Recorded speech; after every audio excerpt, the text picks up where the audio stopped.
크리스마스 이브에 이렇게 주의 자리를 사모하시고 오신 우리 시온영광교회 성도님들 진심으로 사랑하고 축복합니다. 아멘.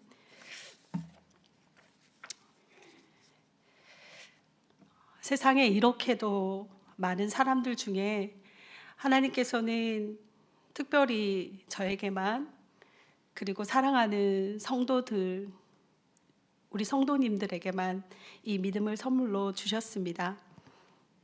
눈을 감고 가만히 생각해 봅니다. 저의 무엇을 보시고 또 여러분들의 어떤 점을 보시고 아버지 하나님께서 이 믿음의 씨앗을 우리의 영혼에 심겨 주셨을까요? 아무리 곰곰이 생각해 보아도 오직 하나님의 은혜만으로 우리는 믿음의 여정을 시작하게 된 것이 분명합니다. 아무나 받을 수 없는 이 세상의 모든 것을 다 소유하였다 해도 하나님께서 주시지 않으면 결코 가질 수 없는 이 믿음을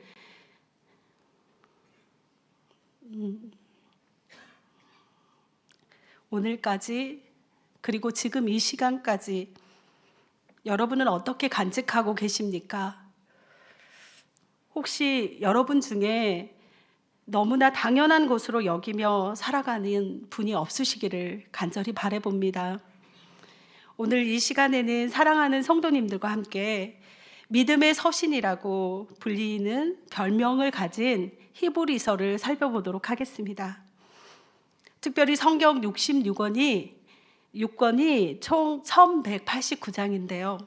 이 1189장 중에서 믿음의 장이라 불려지는 히브리서 11장의 말씀을 통해서 우리 시온 영광교회 식구들에게 믿음의 은사가 더해지는 복된 시간이 되시기를 간절히 소망합니다.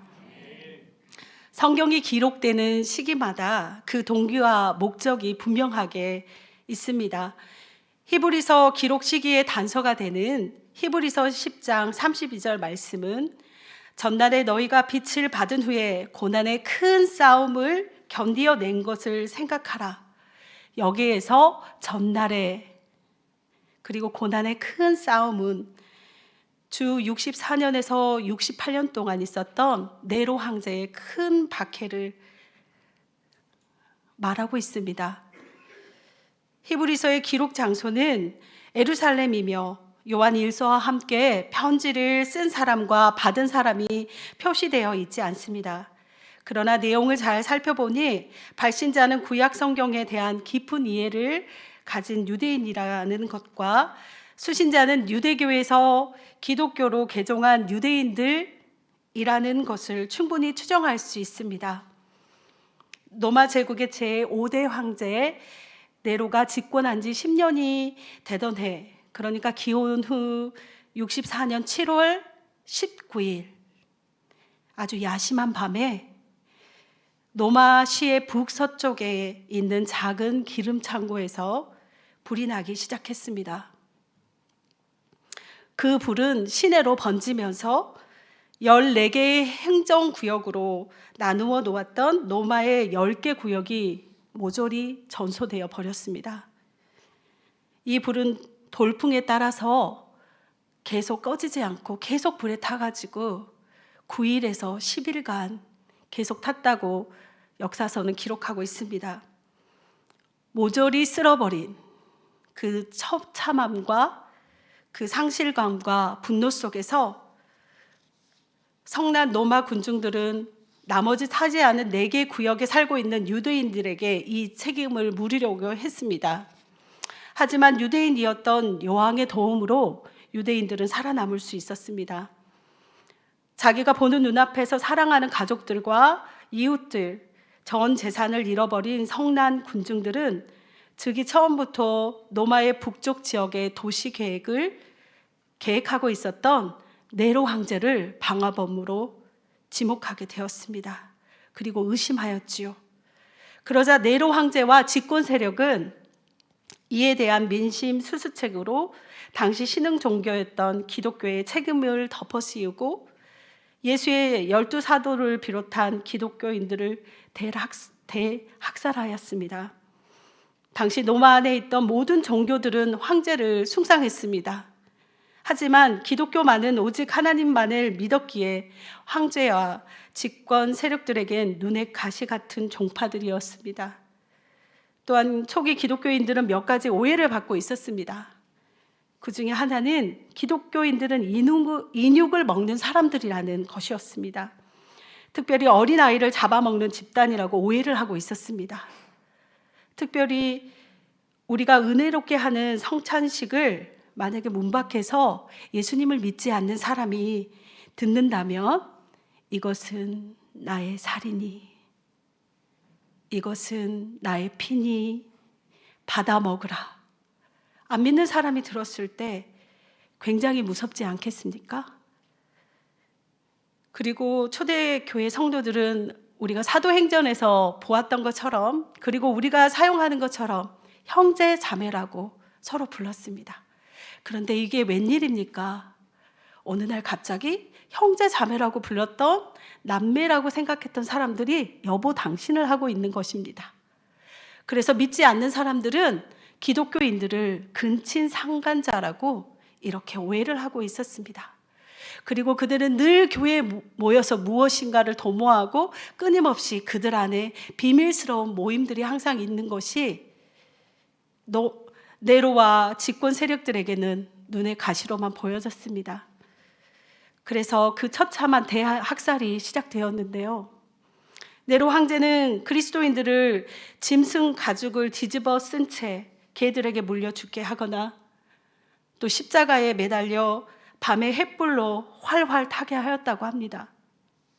콜로세움에서는 성도들이 사자와 맹수들 앞에 던져지기 전에 벌거 벗겨져서 성적 학대를 당한 후 상체로 맹수들에게 던져졌다고 합니다. 이 시기에 베드로 사도가, 여러분이 잘 아시는 그 베드로 사도가 십자가에 거꾸로 매달려 처형을 당했습니다. 그리고 우리가 너무나 사랑하는 사도 바울도 목베임을 당했습니다.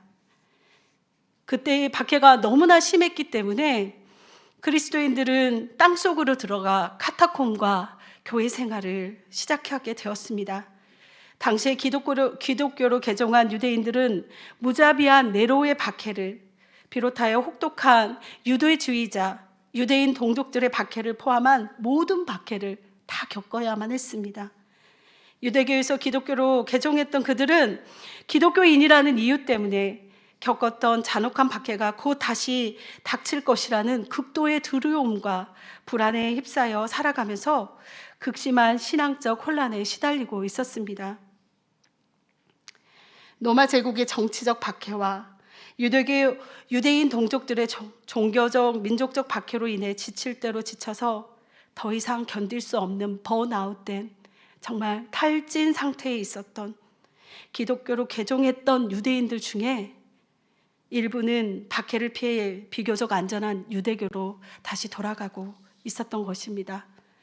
엄청난 박해 상황에서 그들이 다시 유대교로 되돌아가는 것은 황제 숭배를 하지 않아도, 예수님을 믿지는 않지만 그래도 하나님은 믿을 수 있는 그 로마의 무서운 박해를 피할 수 있는 길, 오직 살 길은 유대교라 생각하고 다시 돌아간 것입니다. 이런 상황 속에서 히브리서 기자는 몇 가지 목적을 가지고 이 히브리서를 썼던 것입니다. 기독교가 너희들이 돌아가려고 하는 그 유대교보다 더 좋음을 가르쳐 주려고 했습니다. 그리고 유대인 개종자들이 다시 유대교로 배교하지 않기를, 돌아가지 않기를 경계하는 마음으로 썼습니다. 유대인 성도들에게 박해 중 너무나 고통당하는 그들에게 믿음, 소망, 사랑의 성숙한 신앙을 소유할 것을 권면하기 위해서 오직 기독교가 절대 종교임을, 진리의 종교임을 논증하기 위해서 히브리서 기자는 히브리서를 썼습니다. 총 13장으로 구성된 히브리서는 1장에서부터 시작해서 10장 18절까지는 구약의 제사를 가르쳐주는 제사론 부분입니다. 그리고 나머지 10장에서 19절에서 13장 마지막까지는 성도들에게 권면하는 부분으로 나눌 수 있습니다. 히브리서 기자는 기독교가 절대 진리의 종교임을 논증하기 위해서 히브리서를 썼다고 제가 좀 전에 알려드렸습니다. 그 절대 진리가 되는 예수님을 통하여 예수의 피를 힘입어 휘장이 열리고 성소에 들어갈 담력을 얻었다고 선언하면서 히브리서 전반부의 제사론이 마무리가 됩니다. 히브리서 10장 19절과 20절을 자세히 함께 읽어보시겠습니다. 그러므로 형제들아, 우리가 예수의 피를 힘입어 성소에 들어갈 담력을 얻었나니 그 길은 우리를 위하여 휘장 가운데로 열어놓으신 새로운 살 길이요 휘장은 곧 그 육체니라. 아멘. 그러니 일찍이 아론을 통해서 오직 대제사장 한 사람만 들어갈 수 있었던 그 성소에 예수님께서 십자가에 못 박혀 돌아가심으로 우리가 지금 이렇게 예배 가운데 나올 수 있다는 것입니다. 송아지나 염소나 비둘기나 곡물가루나 이런 재물들을 가지고 오지 않아도 우리는 예수님 때문에 이렇게 예배를 드릴 수 있습니다. 만약에 우리 예수님이 죽지 않으셨다고 생각해 보십시오, 여러분. 우리는 오늘도 어쩌면 우리가 키운 송아지나 양을 데리고 와서 피를 철철 흘리면서 그것들을 잡아가지고 제사를 드렸어야 하지요. 그 당시 그 엄청난 박해 속에서 유대교로 다시 돌아가려고 하는 유대계 그리스도인들에게 이제는 염소와 송아지의 피가 아닌 그리스도께서 자기의 피로 영원한 속죄를 이루셨으니 예수 그리스도를 절대 진리로 굳게 믿으라고 히브리서 기자는 선포하고 있습니다. 이렇게 말입니다. 여러분, 참 마음과 온전한 믿음으로 하나님께 나아가십시오. 미쁘신 예수님의 소망을 굳게 잡고 서로 돌아보아 사랑과 선행으로 격려하며 신앙생활에 나태해지려는 이 유혹을 물리치며 교회로 모이기를 힘쓰십시오. 예수님을 포기하려는 그들에게, 믿음을 포기하려는 그들에게 히브리서 기자는 그렇게 외치고 있습니다. 히브리서 기자의 이 외침이 지금 이곳에 계신 우리 성도님들의 가슴 속에 하나님의 음성으로 울려지기를 간절히 소망합니다. 자, 이렇게 예수님을 소망 가운데 붙든 그리스도인들은 히브리서 10장 38절과 39절의 말씀으로 그들의 믿음을 고백하게 되는데요. 우리도 큰 목소리도 함께 고백해 보실까요? 나의 의인은 믿음으로 말미암아 살리라. 또한 뒤로 물러가면 내 마음이 그를 기뻐하지 아니하리라 하셨느니라. 우리는 뒤로 물러가 멸망할 자가 아니요 오직 영혼을 구원함에 이르는 믿음을 가진 자니라. 아멘. 성도님들 들으셨습니까? 우리는 뒤로 물러설 자가 아닙니다. 우리는 오직 영혼을 구원함에 이르는 믿음을 가진 자라고 하나님께서 말씀하고 계십니다. 그렇다면 오직 영혼을 구원함에 이르는 믿음을 가진 자들은 이제 어떻게 살아야 하는지 드디어 히브리서 11장 이 믿음장에서 총 16명의 믿음의 선조들의 모습을 보여주며 우리에게 용기를 주고 있습니다. 또한 믿음장인 히브리서 11장은 믿음에 대한 이론적인 정의나 해석보다 믿음의 절대적 가치와 함께 제시된 구약의 믿음의 거장들의 절대 믿음의 삶을 따라 살아야 할 것을 강조하고 있습니다. 이 세상을 창조하시고 다스리시며 심판하실 성삼위 하나님께 대한 전인격적인 확신과 순종과 결단의 삶을 요청하고 있습니다. 히브리서 기자는 오직 믿음만이 하나님께 대한 인생들의 취할 마땅한 자세요, 믿음만이 하나님의 구원과 축복을 받는 유일한 방법임을 밝히고 있습니다. 히브리서 11장에 나타난 16명의 믿음의 조상들의 삶의 특성을 제가 한마디로 축약해서 이렇게 정리를 해보았습니다. 아벨의 믿음은 바른 예배를 드린 의로운 믿음으로 참 예배자의 본이 되었으며, 에녹의 믿음은 그의 삶 자체가 예배로 하나님께 기쁨으로 드려진 믿음이었습니다. 노아는 전적으로 신뢰하는 믿음으로 의의 상속자가 되었으며, 아브라함은 절대 순종하는 믿음으로 의로움을 인정받은 믿음이었습니다. 사라는 확신하는 믿음으로 하나님께 미쁘신 언약을 안았습니다. 이삭은 양보하는 믿음으로 100배의 축복의 문을 열었고요. 야곱은 마지막까지 경배하는 믿음으로, 요셉은 절대 믿음으로, 그리고 우리가 너무나 사랑하는 모세는 믿음의 결정체였습니다. 그리고 이스라엘 백성의 연합된 믿음은 여리고 성벽이 무너지는 기적을 역사에 남겼습니다. 그리고 사사들과 다윗과 선지자들은 세상이 감당치 못하는 믿음으로 모진 고난을 이겨낸 천국의 영웅들이 되었다고 성경은 생생하게 보여주고 있습니다. 이 믿음의 선배들은 믿음으로, 믿음의 능력으로 고난을 인내하며 승리하였습니다. 끝까지 그들의 하나님께 부끄럽지 않게 언약의 소망을 품고 예비된 하늘나라를 향해 전진했다는 것입니다. 이 믿음의 선배들은 믿음은 바라는 것들의 실상이요 보이지 않는 것들의 증거다, 이렇게 고백했습니다. 그들은 그들이 믿는 믿음의 대상에 대한 확실한 알미 있었다는 것입니다. 그 믿음의 대상인 하나님을 알아야만 바라는 것들의 확신을 가질 수 있고 보이지 않는 것들의 증거로 삼을 수 있습니다. 그러니까 믿음의 선배들이 고백한 믿음은 그 믿음의 대상인 하나님을 아는 것이라는 것입니다. 하나님을 알아갈수록 신뢰를 이어집니다. 하나님을 경험하며 알아갈 때, 그럴 때마다 더욱더 하나님을 신뢰하게 되지 않겠습니까? 우리 함께 히브리서 11장 6절의 말씀을 크게 고백하시겠습니다. 믿음이 없이는 하나님을 기쁘시게 못하나니 하나님께 나아가는 자는 반드시 그가 계신 것과 또한 그가 자기를 찾는 자들에게 상 주시는 이심을 믿어야 할지니라. 아멘. 하나님을 기쁘시게 하는 방법이 무엇인지 이제 아셨지요? 6절 말씀에서 하나님을 기쁘시게 하는 방법은 하나님을 제대로 아는 것이 믿음이라고 가르쳐주고 계십니다. 하나님을 알아가지 못한다면 우리에게 믿음은 없습니다. 하나님께서 우리에게 주신 소중한 자유의지까지도 믿음의 것을 선택하는데 우리는 사용해야 할 것입니다. 그럴 때 믿음은 단지 마음속의 확신이 아니라 하나님의 능력으로 현재로 가져오는 통로가 되어줄 것입니다.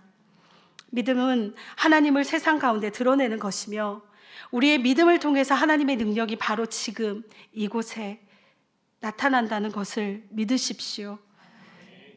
네가 믿으면 하나님의 영광을 보게 되리라. 예수님께서 나사로를 무덤에서 불러내시기 전에 마르다에게 이렇게 선포하셨습니다. 나사로가 죽어서 썩은 냄새가 사방에 가득하여도 그를 살리신 주님의 능력을, 이 약속의 말씀의 능력을 우리의 현실보다, 문제보다 우리는 더 신뢰해야 한다고 주님이 이 말씀을 통해서 말씀하고 계십니다. 사랑하는 성도 여러분, 지금 우리는 예수님을 믿는다고, 그리고 교회를 다닌다고 경찰서로 끌려가거나 우리 눈앞에서 예수를 부인하지 않으면 우리 가족을 처형하거나 이런 극한의 고난 가운데 있지는 않습니다. 물론 안 믿는 가족들이나 형제 자매들에게 때론 무시를 받거나 비웃음을 받거나 타돌림을 당할 때도 있습니다. 우리는 하나님의 은혜로 종교 자유주의와 인권을 너무 존중하는 자유민주주의 대한민국에 태어났기 때문에 사실 어느 누구도 우리가 예수를 믿는 것을 박해할 수 없다는 것입니다. 북한에 태어나지 않은 것만으로도 우리는 100배의 감사만을 주님께 드려야 되지 않을까 싶습니다. 그런데 성도 여러분, 참 이상한 일이 있습니다. 잠시 우리들의 신앙생활하는 모습을 한번 자세히 들여다보실까요? 아무도 우리가 믿음 생활하는 것을 방해할 수 없음을 제가 방금 앞에서 말씀드렸습니다. 맞지요? 아무도 방해할 수 없습니다. 그러면 우리는 어떻게 신앙생활을 해야 할까요? 정말 진심으로, 전심으로, 기쁨으로, 감사함으로, 자원함으로, 오직 믿음으로 해야만 할 것 같습니다. 그런데 과연 우리는 지금 날마다 이런 마음으로 하나님 앞에 나가고 있는지 아주 심각하게 돌아보아야 할 것 같습니다. 2026년 한 해 동안 하나님을 정말 기쁘시게 하기 위해서 우리는 얼마나 믿음의 고백을 하나님께 드렸을까요? 우리의 발걸음은 천국을 향한 좁은 문, 좁은 길, 그곳으로 향해 나아가셨습니까? 세상의 친구들과 멍에를 같이 메고 하나님이 아닌 사람을 기쁘게 하는 자리에서 거룩하게 앉아 계시지는 않았습니까? 사랑하는 여러분, 하나님을 기쁘시게 하는 이 믿음은 들음에서 나며 그 들음은 그리스도의 말씀으로 말미암았다고 로마서 10장에서 하나님께서 친히 지금 우리에게 말씀하고 계십니다. 믿음은 결코 자연 발생적으로 생겨나는 것이 아니라 반드시 외부로부터 전달되는 메시지를, 그러니까 지금 이곳에서 예배 가운데 선포되는 하나님의 말씀을 듣고 순종할 때에만 믿음은 생겨난다는 것입니다. 오직 예수 그리스도가 누구시며 그분이 무엇을 하셨는지에 대한 이 복음을 들을 때에만 하나님의 기쁨이 되는 이 온전한 믿음으로 우리는 설 수 있습니다. 늘 어설프고 너무나 미완성인 우리를 위해 아기 예수님으로 이 땅에 오신 주님의 탄생을 진심으로 송축합니다. 이제 곧 다시 오실 우리 구원자 예수님께 우리는 실로 영혼을 구원함에 이르는 믿음을 가진 자들로서 주님, 제가 앞으로는 어떤 상황 속에서도, 어떤 아픔 속에서도, 정말 어쩔 수 없는 삶의 문제들 속에서도 오직 믿음으로만 이제는 살아가겠습니다. 이 멋진 고백을 크리스마스 선물로 예수님께 드리는 우리 전주 시온 영광교회 성도님들이 되시기를 간절히 소망합니다. 기도하겠습니다. 거룩하시고 선하신 아버지 하나님, 너무도 믿음이 없이 살았던 저희들을 용서하여 주시옵소서. 이 시간 귀한 말씀으로 저희들을 견책하여 주시니 참으로 감사합니다. 오직 믿음으로만 살겠다고 다짐하는 온 성도들에게 믿음의 은사를 더하시며 평생의 삶이 하나님께 기쁨이 되기를 간절히 소망합니다. 존귀하신 예수님의 이름으로 기도드립니다. 아멘. 네, 귀한 말씀 전해주셔서 감사합니다. 우리 전도사님은 내년에 신대원 2학년에 올라가는데 저 신대원 2학년 때 이렇게 설교를 잘했나. 참 하나님께서 좋은 달란트를 우리 전도사님께 주셨는데 우리 전도사님의 주신 그 달란트를 통하여 하나님의 말씀이 이렇게 가감없이 잘 전달되는 귀한 종으로 세워질 수 있도록 계속해서 기도해 주시기 바랍니다. 우리 전도사님 가신다고 할 때 제일 먼저 생각나는 것이 파란만장했던 전도사님의 지난해 시간이었습니다. 우리 승혁이가 밤 10시에 전화가 와서 목사님 승혁이가 죽었어요. 그래서 예수병원 응급실 갔더니 진짜로 애기가 죽어 있더라고요. 다시 못 살아날까 봐 그렇게 그 응급실에서 나름의 천국으로 떠나보내는 기도를 하고 왔는데, 여러분, 우리 하나님께서 기적적으로 우리 승혁이를 호흡을 불어 넣어 주셔서 다시 살려 주셨습니다. 전도사님은 가시지만 아이들은 놓고 가시겠대요. 우리 전도사님 가정을 위해서 늘 기도해 주시기를 바랍니다. 오늘 말씀을 붙잡고 우리가 찬송의 자리로 나아가기로 하는데 히브리서의 배경을 어쩜 이렇게 잘 말씀을 해주셨는지, 박해 때문에 어쩔 수 없이 믿음을 저버리고 세상으로 유대교로 돌아가는 그 사람들을 향해서 이 붓이 쓰여진 것이 바로 히브리서의 실정입니다. 돌아가는 그 사람들을 향하여 믿음은 돌아가지 않는 것이다. 이게 히브리서의 한 줄 요약입니다. 유대교로 돌아가지 않고 어렵다고 세상으로 돌아가지 않고 믿음은 돌아가지 않는 것이다. 이렇게 말씀합니다. 여러분, 믿음은 돌아가지 않는 것입니다. 계속해서 상 주시는 하나님 바라보면서 그때를 표대로 삼고 계속해서 나아가는 것입니다. 이 시간에 주신 말씀 이 찬송 속에 담아서 주님, 제가 주님 손을 놓쳤습니다. 믿음이 없이는 주님을 기쁘시게 못한다고 하는데 다시 중심을 잡고 주님을 향해서 나아가겠습니다. 나의 믿음 없음을 주님 도와주옵소서. 이 찬송에 우리의 믿음의 고백을 담아서 우리 함께 주님 제 마음이 찬양하도록 하겠습니다.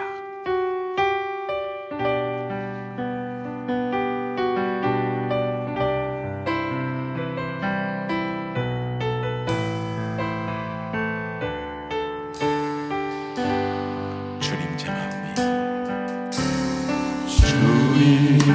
제 마음이 너무 둔해서 주님을 볼 수 없습니다. 이 땅에 속하여 이 땅만 보다가 주님 손을 놓쳤습니다. 나는 나그네로 왔는데 왜 주저앉게 되었나. 나는 정직인데 언제부터 내 삶의 주인이 되어 버렸나. 믿음이 없이는 기쁘시게 못하나니 고된 수고도 다 헛될 뿐이라. 믿음이 없어서 무너진 삶의 모든 자리에 다시 주님을 기다리니 주님 제 마음이 제 마음이 너무 둔해서 주님을 볼 수 없습니다. 이 땅에 속하여 이 땅만 보다가 주님 손을 놓쳤습니다. 나는 나그네로 왔는데 왜 주저앉게 되었나. 나는 정직인데 언제부터 내 삶의 주인이 되어 버렸나. 믿음이 없이는 기쁘시게 못하나니 고된 수고도 다 헛될 뿐이라. 믿음이 없어서 무너진 삶의 모든 자리에 다시 주님을 기다립니다. 믿음이 없이는 기쁘시게 못하나니 고된 수고도 다 헛될 뿐이라. 믿음이 없어서 무너진 삶의 모든 자리에 다시 주님을 기다립니다.